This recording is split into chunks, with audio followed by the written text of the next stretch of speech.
রাজধানী পল্লবীতে শিশু ধর্ষণ ও হত্যা মামলায় আসামি সোহেল রানা ও তার স্ত্রী স্বপ্না খাতুনকে মৃত্যুদণ্ড দিয়েছেন আদালত। রায় ঘোষণায় বিচারক বলেন, আসামিদের যথাযথ শাস্তি না দিলে আদালত ব্যর্থ হবে। আসামিদের অপরাধ সংশোধনযোগ্য নয় বলেও জানান আদালত। সকাল 11টায় শুরু হয় এই মামলার রায় ঘোষণা। প্রায় 40 মিনিট ধরে রায় পড়ে শোনান বিচারক বলেন, জবানবন্দিতে শিশুটিকে ধর্ষণ ও হত্যার কথা স্বীকার করেছেন সোহেল রানা।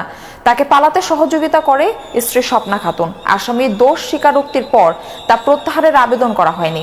তাদের নির্যাতন করে স্বীকারোক্তি নেওয়া হয়নি বলেও জানান বিচারক। স্বপ্না ও সোহেল একই অপরাধী। ফাঁসির আদেশের পাশাপাশি সোহেলকে 5 লাখ ও স্ত্রী স্বপ্নাকে 2 লাখ টাকা জরিমানা করা হয়েছে।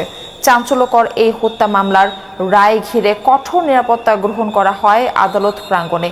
আইনশৃঙ্খলা বাহিনীর বিপুল সংখ্যক সদস্য রয়েছেন দায়িত্বে।